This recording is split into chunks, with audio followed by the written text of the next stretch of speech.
This is episode 22 of That Shakespeare Life.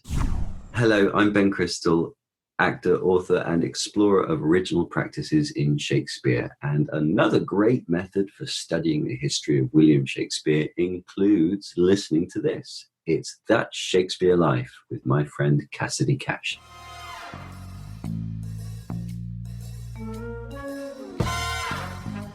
That makes me pretty certain that Essex had a hand, or at least Essex and Southampton were in on that one.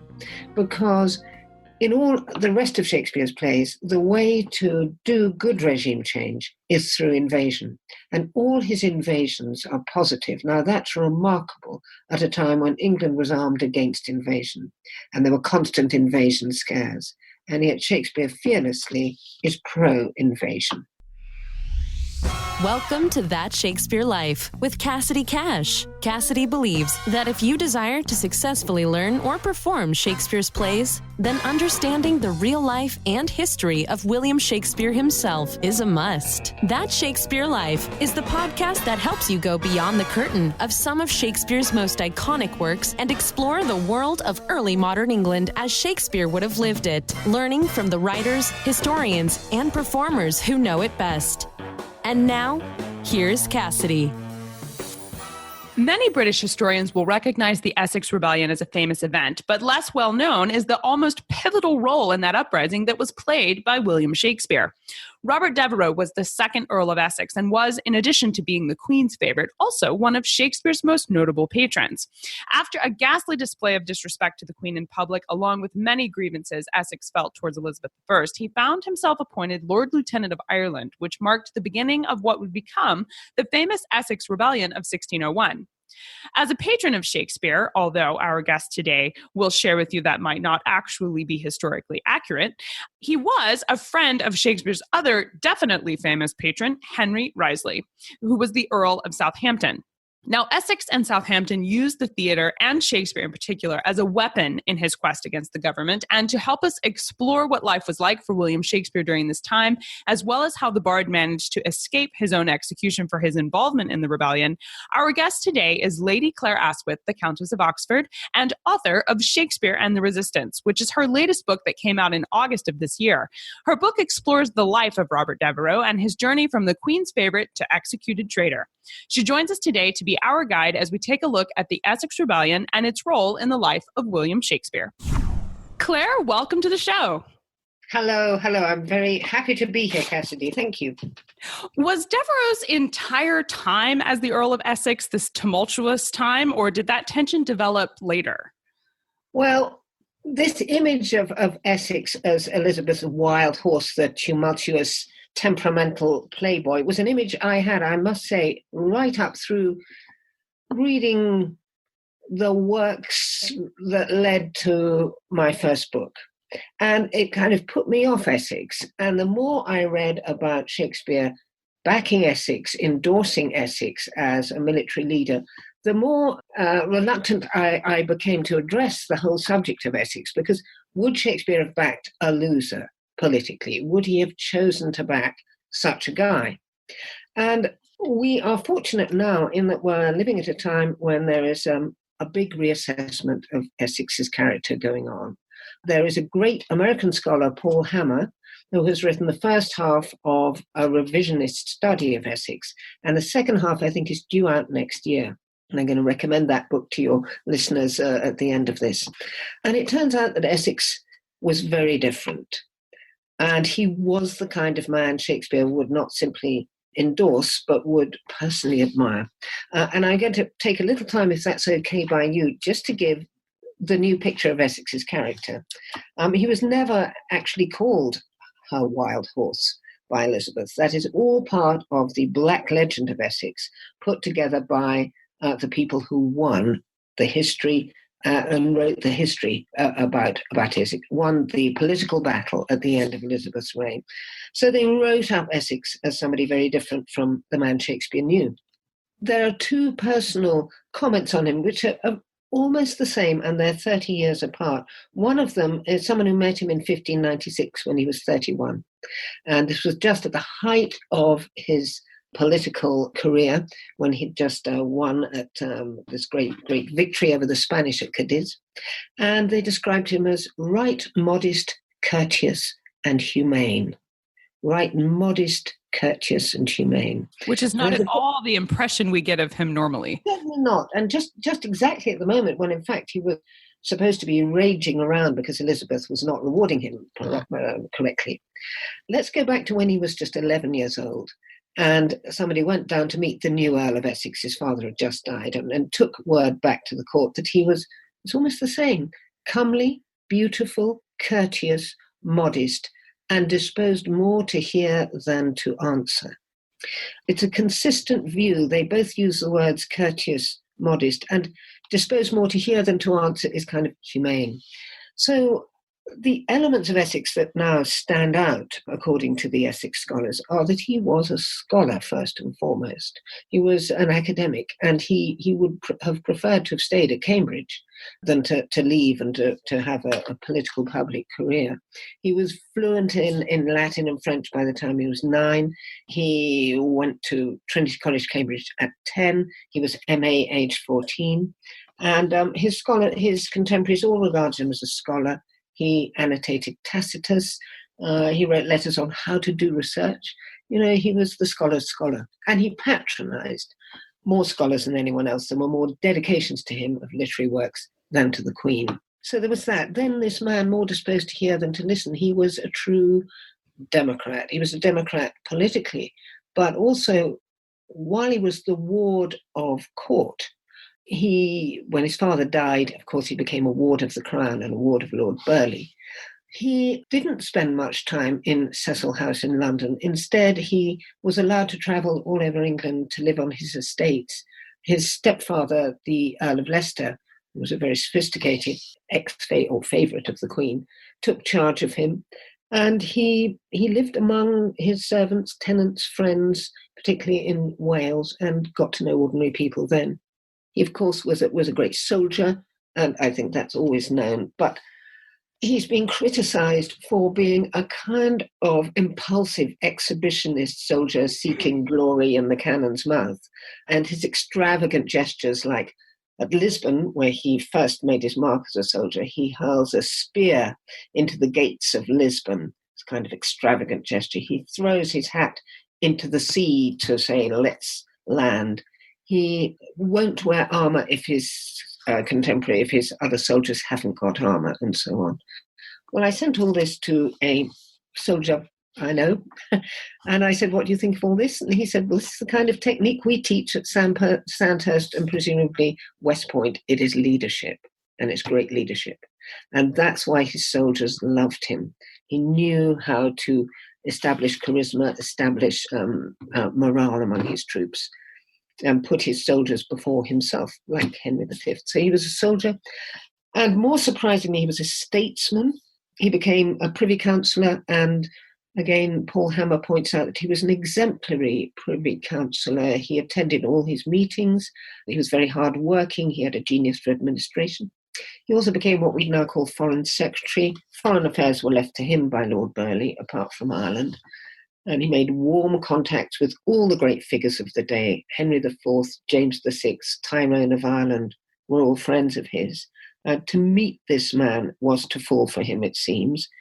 And finally, he was tolerationist. He was a champion of religious toleration. That has been completely buried, but it is there in black and white at his trial. Not only was he known to be tolerationist before, but at his trial, the Chief Justice said, to take arms against the Queen, that is one thing. To foment rebellion, that is another. But to promote religious toleration, that is just too much. Wow, so it was a well-known aspect. Indeed, it's so difficult for scholars to accept. It's still being argued about. The latest line on it is that he promoted treatises on religious toleration and asked people to explore the feasibility of it. And of course, Catholics were his chief supporters as well as Puritans. They were people against the imposition of a state church, basically.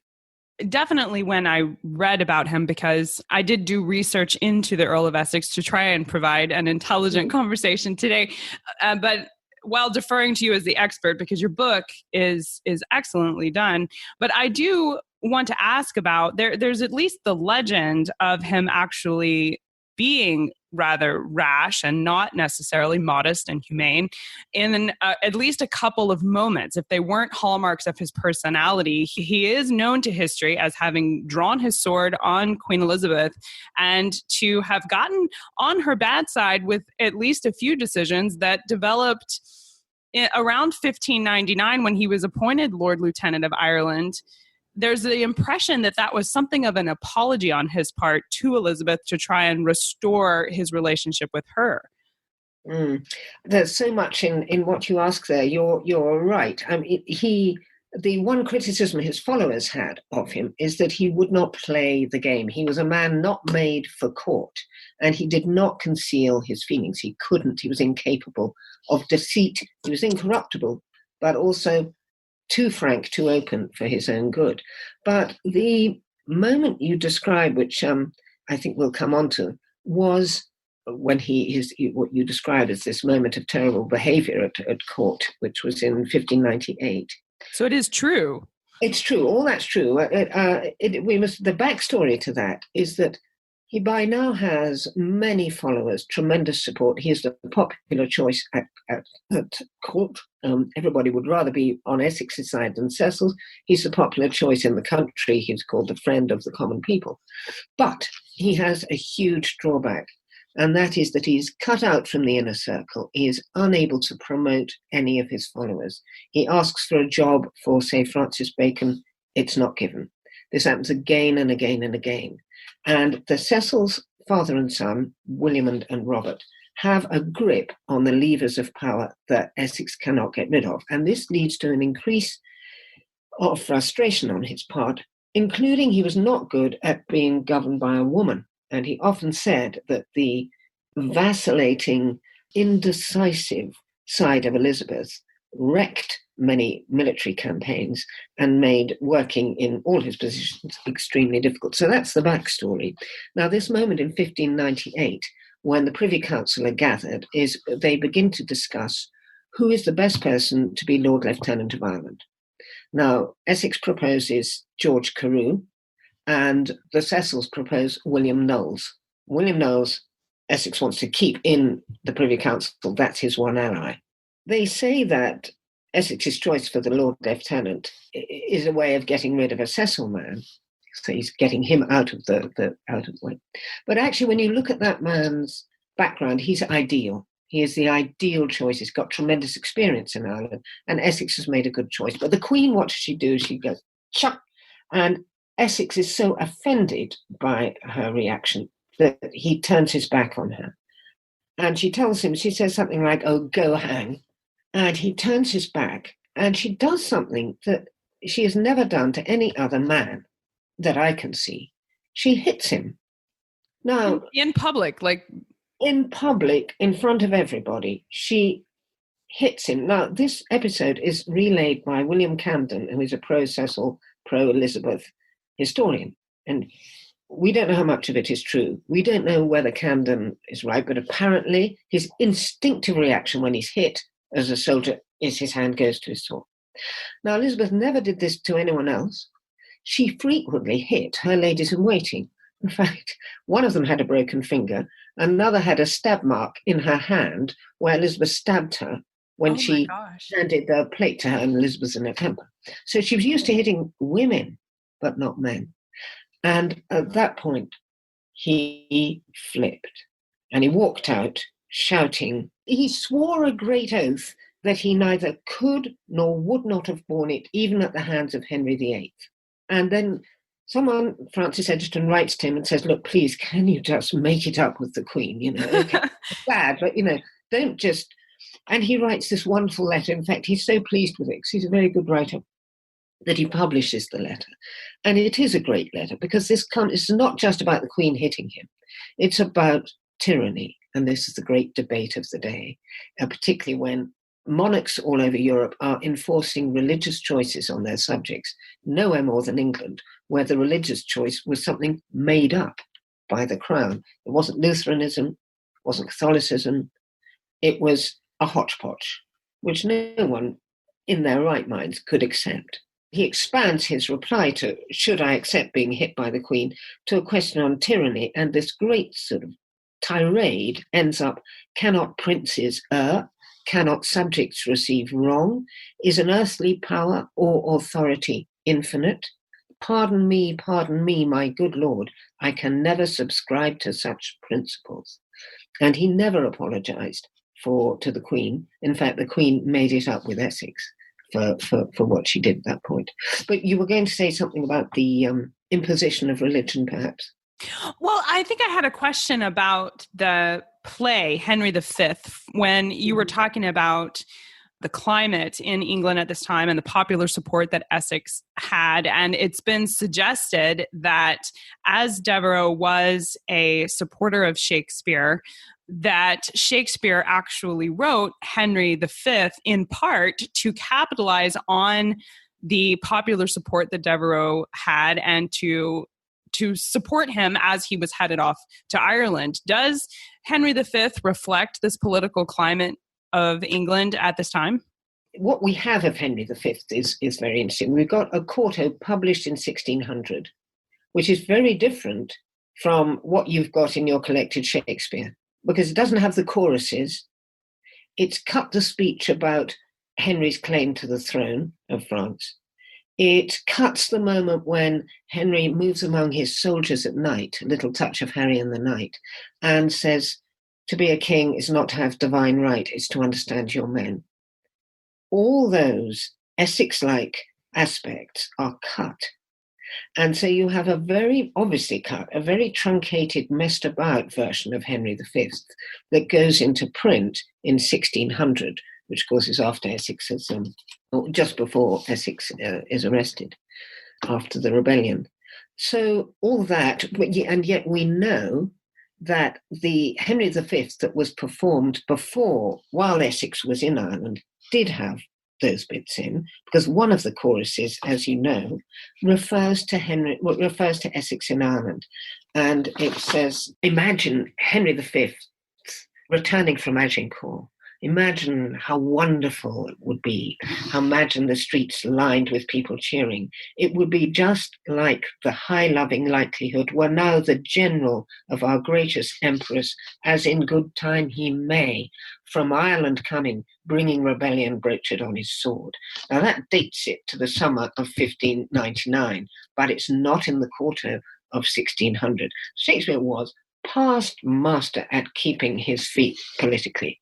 And he was very careful not to go into print with that. So yes, a short answer is Henry V certainly supports Essex. There's no evidence that Essex was a patron of Shakespeare. He hadn't got the money.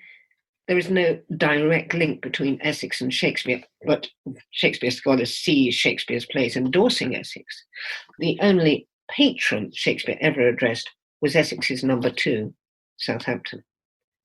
Well, in her book, Clare talks about several writers, and I will quote from page 5 here, where she's talking about Essex and says that he was denounced at his trial for proposing religious toleration, which we mentioned earlier. But she goes on to point out that the nobleman poet Fulk Greville burned his play about Antony and Cleopatra, and that Samuel Daniel and other writers were closely interrogated and punished by the Privy Council for suspect references in their work. And I want to point out that I think, as far as William Shakespeare goes, he doesn't quite get enough credit for the fact that he himself was not prosecuted during this time. I mean, he's obviously endorsing Essex right when the Queen is severely mad at him, and there were plenty of writers and playwrights who went to prison for much less. Why was Shakespeare not afraid to be connected with Essex when he's obviously on the Queen's bad list? Two things there. One, being connected with Essex after Essex went down, almost everyone had been connected with Essex. And so it didn't automatically, she would have had to, what was surprising in the fallout after Essex's rebellion was how few people actually suffered. The ringleaders suffered, and then there was a round of fines, but that was it. Elizabeth herself was heartbroken. The people she would not have near her after Essex's death was anyone connected with the death. So the divine who preached the sermon after his death, she didn't want to see him. The night before his execution, she got Shakespeare's company to act a play. We don't know what the play was, but it was to take her mind off what was going on. So it is a big question. Nearly all Shakespeare's contemporaries did suffer one way or another. They were hauled up before the Privy Council, either before or after the Essex fiasco. Ben Jonson went to prison. Samuel Daniel had to answer the Privy Council about his play Philotas. Thomas Kidd earlier on was tortured and died of torture. Marlowe, as we know, was murdered. And how did Shakespeare get away with it? Well, your great American scholar, Harold Bloom, put his finger on it when he said the one thing that separates Shakespeare out from his colleagues was intelligence. And I think that's, funny enough, is a very obvious thing to say, but it's a brilliant thing to say. It's what makes his plays different. It's what marks his life. He became a very rich man. He was not dependent on any patron because he was an actor. He earned £100 a year. That made him richer than Essex already. And he earned a whole lot more as a sharer of the Globe. He was independent. I think patrons came to him rather than him running after patrons. So he was an asset, and he was an asset that patrons were willing to protect. We don't know who. It could have been the Earl of Worcester around the time of the Essex disaster. And he somehow made himself scarce. It's a big, open, and interesting question with many answers. Well, the February before Essex was ultimately tried and executed as a traitor, 5 of the conspiracy leaders met together at Drury House, which was the home of Henry Wriothesley, the Earl of Southampton, which Clare points out was a patron of Shakespeare. Now, Devereux himself was not there, but this group discussed Devereux's proposals for seizing the court, the Tower, and the city, with their goal being to force the Queen to change the leaders in her government, specifically attacking Cecil. And just 3 days after this meeting, and I'm very interested to see what you think about this, Clare, because some of the things that you've said so far make me think you may disagree with what I've read up to this point. But I read that Devereux's men approached Shakespeare and asked him to stage Richard II. Now, Shakespeare was hesitant about this because he was fearful of what the Queen would think, and the suggestion was that they bribed William Shakespeare by paying him a high amount of money to perform Richard II. So was Shakespeare accepting a bribe to publicly insult the Queen with a performance of Richard II, including the abdication scene? I love this question. First of all, it is true. What happened was the night before the rebellion, February the 7th, Charles Percy, it was the afternoon actually, Essex played tennis that day, the night before the day before the rebellion, he played tennis. And then after lunch, he took time out, and his friends went across the river, including Charles Percy, and they commissioned the players at the Globe to play Richard II, and they paid them 40 shillings to pay it. It was an offer they couldn't refuse. That was a lot of money. So they played it. At that point, there was no idea that they would be marching through the streets of London the next day. They didn't know that. Their plan was to take it slowly, to sit tight, to wait till they had the Scottish ambassador down from Scotland who was going to support them, and that the advance on Whitehall would be far more premeditated. But that evening, they got news that Walter Raleigh and Cobham, I think, were they had the men out and they were going to assassinate Essex. And there'd already been serious assassination threats before, and there had been a very serious attempt to kill the Earl of Southampton a couple of weeks before in the streets, which he fought off. So it was not unlikely, and that's what precipitated the rebellion. So that made the performance of Richard II look like almost here we are, the balloon's going up, here the green light wore off. That wasn't exactly the way it was. It was more to boost them, perhaps, to while away the time, to encourage them. But then, so Essex's fingerprints aren't on the commissioning of the play, nor are Shakespeare's. Shakespeare may not even have been there. It was an old play. It was written 3 or 4 years before that.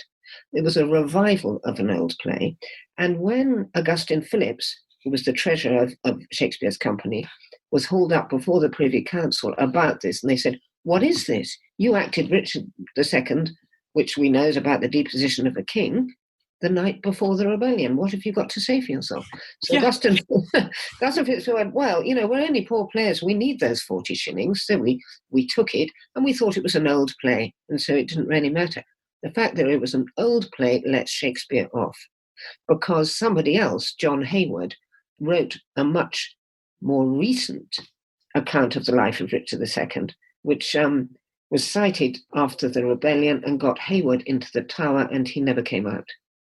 So it was a narrow escape, but because Hayward had only just written it and dedicated it foolishly to Essex, Hayward was imprisoned, and Shakespeare gets off free. Which is an example of this intelligence we're attributing to Shakespeare that's quick thinking to say that, because no one, I don't know, I don't believe it, like that Shakespeare could possibly know, that really had thought that this wouldn't be a statement to the Queen. I can't believe that someone in Shakespeare's position wouldn't have seen that coming, because it's my understanding that this performance was one of the first, if not the only time, that play was performed with the abdication scene included. And according to William Lambard, Elizabeth's archivist, she actually said, "I am Richard II." Now, that's a legendary quote from her, and it could be anecdotal, I suppose, but it's the only response I'm able to find that she gave to this performance. And then she ordered that exact play performed for her at Whitehall just a few months later for Shrovetide. You may know more than me there about the exact play, because I doubt don't it. find a record of the. I don't think it was Richard II. Definitely a play, maybe not necessarily by Shakespeare, but Lord Chamberlain's men played for her the night. So you're right. She wasn't against the company. The company was still in her good books. Going back to "I am Richard II, know ye not that," this lovely interview, what happened was they were riffling through the archive, and a picture turns up of Richard II. And then Lambard is very embarrassed by this, because she says, "I am Richard II, know you not that." And she connects it with Essex. And he says, "I'm terribly sorry, some of your subjects don't know how to behave." And she says, "Oh, well, it was played many times on the public streets." So she knew all about that. And indeed, the Jonathan Bate, who's a wonderful Shakespeare scholar, believes that Richard II was Essex's signature play, because his accusers after the rebellion said that Hayward's account of Richard II was something that Essex watched many times and hugely enjoyed, and was seen laughing at and enjoying it. Now, Hayward's wasn't a play, it was a prose work. So it sounds to Bate and to me as if what he laughed at, enjoyed and commissioned, because after all he was a scholar, a discriminating man, was Shakespeare's version. So we have it as, if you like, the theme tune of the Essex group was Richard II. But to drill down a little further into that, it's a subtle play. It is a play that Elizabeth could have happily watched and come away thinking, it's in my favour. Because what happens is the effeminate, almost queen, Richard II, is misled by bad advisors into being an unsatisfactory king. He is persuaded by a far more worthy successor, but not necessarily legitimate, to hand over his crown. And from then on, the not very legitimate successor begins to suffer. And he suffers nemesis from what he's done. And it's clear that as soon as this sacrilege has happened, and the play portrays it as sacrilege when Richard hands over, washes off the sacred balm, that his successor is going to reap the whirlwind. And Richard becomes a sympathetic character. And as Richard is killed at the end, he becomes almost a saint. And in my view, and in my first book, Shadow Play, I say that Shakespeare very cleverly makes Richard gradually take on the mantle of the old order, which has been destroyed by the new order at the end of Elizabeth. So he's playing a very, very subtle game. But as so often, it's all things to all men, the Queen would have been happy to be Richard II. Well, and that's a hallmark of Shakespeare's plays, that subtlety to, I've started calling it his out. Like, to me, that's the reason he's able to get away with so much that he wrote into his plays, is because there's always a way to say that it means something else. There's always an excuse. Totally. Now, if we operate off the assumption that Essex was not a patron of William Shakespeare, although he apparently, I think there's enough evidence to say he knew him and there was a relationship there, if not a patronage. The Earl of Southampton was a patron of Shakespeare, and he was an avid playgoer. On his return from Ireland, there are letters between Elizabethan statesmen, and they provide evidence that Southampton was noticeably absent from court duties. And the reason was that he passed away the time in London merely going to plays every day. Now, while it was important to be involved in the arts, I think Southampton's involvement in Shakespeare's theater suggests that he felt that plays played a political role, and he was trying to play them in his favor. Specifically, that he and possibly Essex felt that stage performances influenced what was going on in the government. Do you think that he was absent from his court duties because he was lazy, as the statesman believed? Or do you think that his involvement in the theater was intentional based on his political leanings? Well, I think he would not have been welcome at court anyway, or any of the Essex circle at that point, and they were wise to keep away, but particularly Southampton. The Queen never forgave him for marrying one of her ladies in waiting, which was against the rule, and the lady in waiting he married was Essex's cousin, which was even worse, Elizabeth Vernon, and she never got over that. So Southampton was wise to keep away from court, and it was the moment, of course, the 6 months when Essex was preparing for the rebellion, or preparing to make his move. I don't want to call it rebellion, for regime change. Let's call it that. He wanted a secure succession, and he wanted Elizabeth to hand over, basically, through Parliament to her successor, because he suspected, they now think with reason, that the Cecils were going for a Spanish succession, if anything.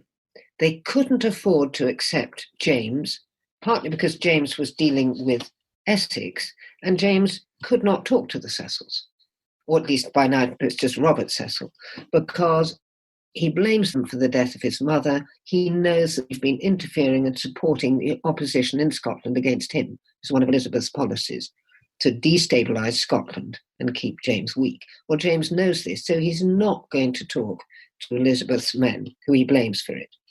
So they are stuck. Who's going to be the successor? And they're actually negotiating with Isabella Clara of Spain, daughter of Philip II, to take on the throne of England. Now, Essex has got great intelligence, knows this. So he sees himself as the patriot saving England. He can talk to James. He's in constant communication with him. James has already said, yes, I will support you in your move to secure my succession. I will bring down arms, if you like. He said, no, don't do that. I want ambassadors. So he's going to send ambassadors.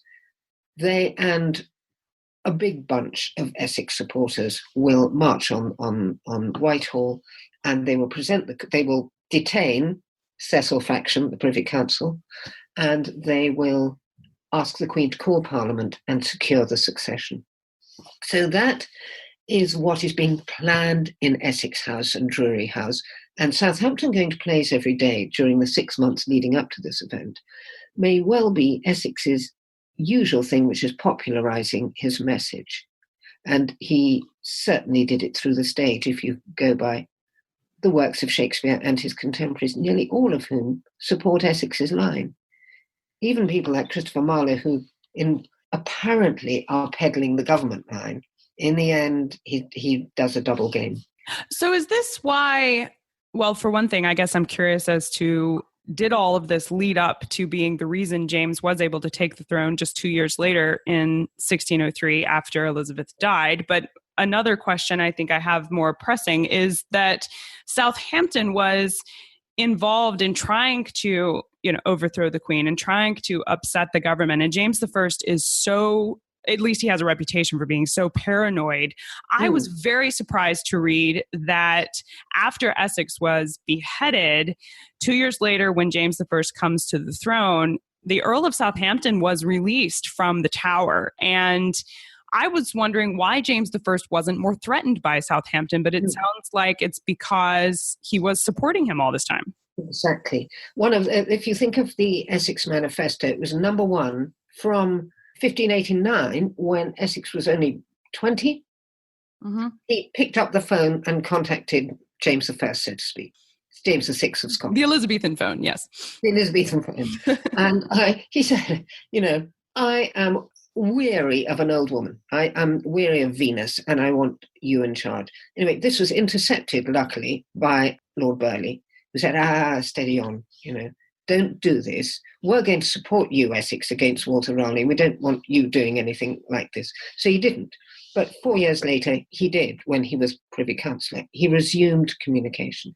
And they became very close. And there were constant horses with, of course, coded messages going to and fro between Edinburgh and London, with Essex grooming James for the succession and giving intelligence to James about what was going on. And they're fascinating little remarks about that bloody monster, Lord Burleigh. I can't remember the exact words. It's just what James felt about William Cecil. So that was number one. Number two was religious toleration. Three was healing the divisions in the country. Those were the key planks of the Essex Manifesto. Number one being that means that the Cecils had to get him out of the way, because let's suppose Essex succeeded. That was their death warrant. If James came to the throne with his supporter and patron being the Earl of Essex, that was the end for them. So getting rid of Essex was a master stroke. Once he'd been executed, what did James do? He had by then got one of his emissaries down in London who was paralysed by the speed of events. Suddenly Essex is executed. What does he do? And James sent messages saying, feel your way, because James was an absolute pragmatist.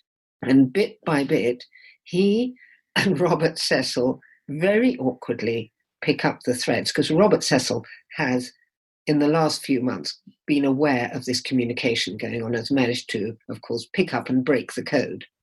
So he knows what's going on. So there's a few awkward exchanges when James said, I don't know quite who I'm dealing with, and I've heard bad things about you from Devereux. But before long, the way forward has to be Robert supporting James's succession. So James carries on, but still, when Elizabeth dies, his first act is to free Southampton from up there. He is so grateful to Essex for supporting him. He re-ennobles and gives all the lands back to Essex's son. He gets Southampton to come up and meet him on the way down to England and to ride at the head of his procession. Useful because, in fact, Southampton is still a Catholic figurehead, although, in fact, he probably changed his religion in prison. But still, that indicates that he is being tolerant to Catholics, apparently. After James I released the Earl of Southampton, one of the Earl of Southampton's first actions was to return to the theatre, or at least to return to having performances done at his house. And I felt like that was poetic, given the role of the theatre in his arrest and in this entire event. True, but then one must think of theatre as the equivalent of television now, that you could not do without it. Think of those long evenings. And the first thing you did, if you had money, was to start a theatre company or to hook up with friends who knew players, or get your servants or to act. And if you were lucky enough to have a servant who was good, you kept clothes, acting clothes, and so on. Everybody did it. Was evening entertainment. And Thomas Cromwell, back in Henry VIII's day, the first thing he did was, when he got money and got status, was to have a group of players, Lord Cromwell's men. So that's why Elizabeth, would not get rid or would not damage, I think, her top. She recognised, must have done, the calibre of her top playwright. And he really was the best at this in England at the time. He was the premier playwright, and his company, I believe, was at the forefront of this industry. So it would have been kind of against her interest to really destroy Shakespeare. Indeed. In fact, she was the great protector of the theatre. The people who did try and shut down all the theatres and didn't care who Shakespeare was were the authorities of the City of London. And they were largely Puritan, and they saw it as an ideological threat and a threat to order and so on. They would have liked all the theatres shut, and they could see what the messages were. And so could Elizabeth. But Elizabeth, of course, is playing a double game. She had to keep the Catholics happy, and she had to entertain foreign diplomats and visitors. So she needed great entertainment. Well, I am curious, and you alluded to this earlier, but I wanted to ask why you called your book Shakespeare and the Resistance instead of Shakespeare and the Rebellion, especially since this event in history is known as the Essex Rebellion. Yes, Essex, I don't think, wanted to rebel. As we discussed earlier, it was a kind of soft regime change was his aim, a consensual handover of power through Parliament to James I, the Stuart succession. So nobody wanted rebellion. Shakespeare is consistently against rebellion in his work. The only place where he does promote rebellion is at the centre of my book, which is The Rape of Lucrece. And that is his most oppositional piece of work and almost his most popular piece of work, accompanied by the other narrative poem. Both those things made his name, The Rape of Lucrece and Venus and Adonis. Those were his bestsellers. And they were deeply political works, and they advocated regime change through rebellion in The Rape of Lucrece. That makes me pretty certain that Essex had a hand, or at least Essex and Southampton were in on that one. Because in all the rest of Shakespeare's plays, the way to do good regime change is through invasion. And all his invasions are positive. Now, that's remarkable at a time when England was armed against invasion, and there were constant invasion scares. And yet Shakespeare fearlessly is pro-invasion. And in fact, that's what Essex would have liked an army, and he did think of this, of going in with the remains of his Irish army, with the support of Charles Mountjoy, and with support from Scotland, so to use force as well as the citizens of London to dislodge what he saw as a corrupt regime. Well, there's much more we could discuss about this topic, and Lady Asquith's book on Shakespeare and his involvement with the Essex Rebellion came out on August 21st. It's available now and is a great resource for learning more on this particular topic.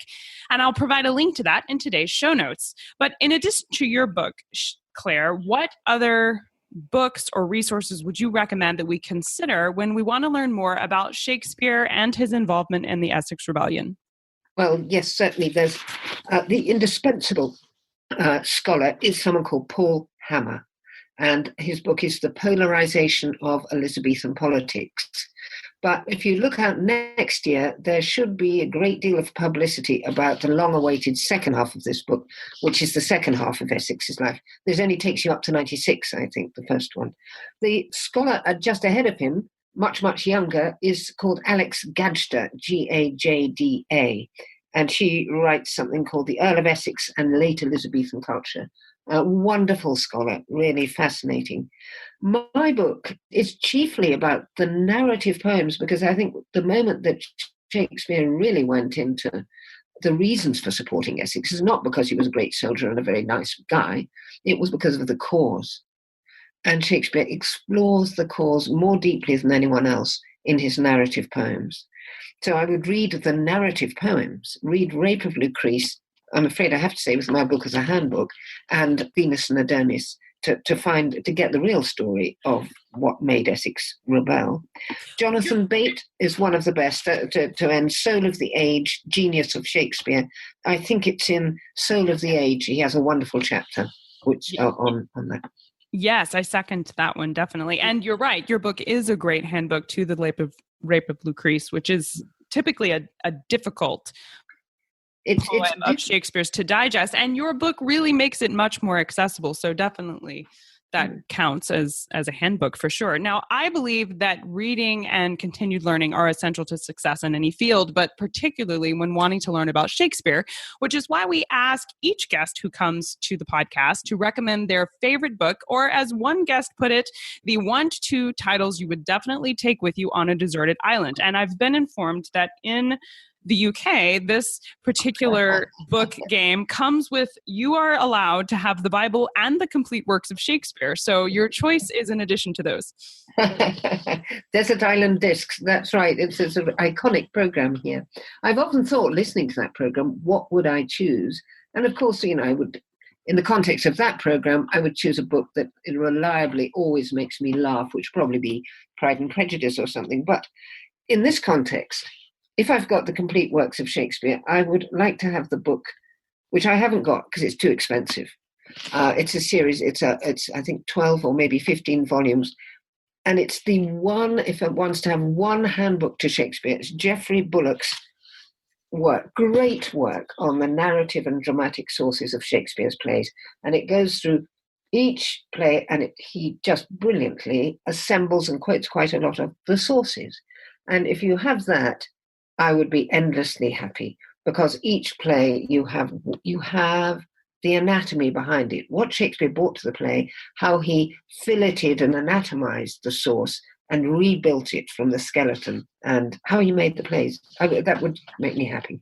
Strong choices indeed. But what is next for you? What are you working on now that you're excited about? The book I wrote didn't have space for something I've always wanted to write, which is Shakespeare actually had a third narrative poem, and it snuck in at the end of his sonnets, called A Lover's Complaint. And it's such a truly dreadful poem that most scholars try everything they can to disprove Shakespeare's authorship, but he wrote it. And my belief is that it's like those political cartoons that are deliberately savagely drawn. They're badly drawn because they indicate the fury and rage of the cartoonist. And we've had great cartoonists over this side of the Atlantic. Geoffrey Scarfe is one. They're savage, scribbled, and angry. And I think that's it. That's his poem, his epitaph to all the hopes that were riding on Essex. And they survived the way into James's reign, and then they disappeared. And then he wrote this black picture of England as a self-harming woman returning to an abusive partner. And so I would love a short book about that and the political sonnets. There's a handful of sonnets that are clearly about England. And so that's what I'm working on. All fascinating projects. Thank you for sharing that with us. And Clare Asquith, author of Shakespeare and the Resistance. It has been a delight speaking with you today. Thank you for being here. A delight for me, Cassidy. And I do hope a lot of people who want to know more about Shakespeare and about the background listen to your podcast, because I certainly learned quite a lot listening to a couple of previous podcasts. So you get a great deal of interesting information into your interviews. Thank you. I'm honored to be on it. Oh, well, thank you very much. To find out more about Clare Asquith and her book, Shakespeare and the Resistance, please visit today's show notes. It's CassidyCash.com/episode 22. That's CassidyCash.com/EP22. To get up close and personal with some of the history you learned about in today's episode, you can travel with That Shakespeare Girl in September 2019.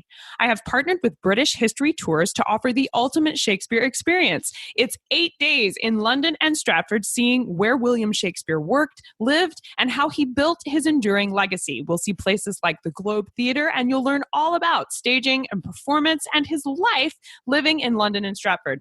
To get all the details and to sign up to be notified when tickets go on general release later this year, visit CassidyCash.com/travel Shakespeare. Thank you for listening to That Shakespeare Life. As always, the best conversations happen after the episode over at CassidyCash.com. Become a part of a vibrant Shakespeare conversation by adding your voice over at the website. Until next time, remember, when you want to know William Shakespeare, you have to go behind the curtain and into That Shakespeare Life.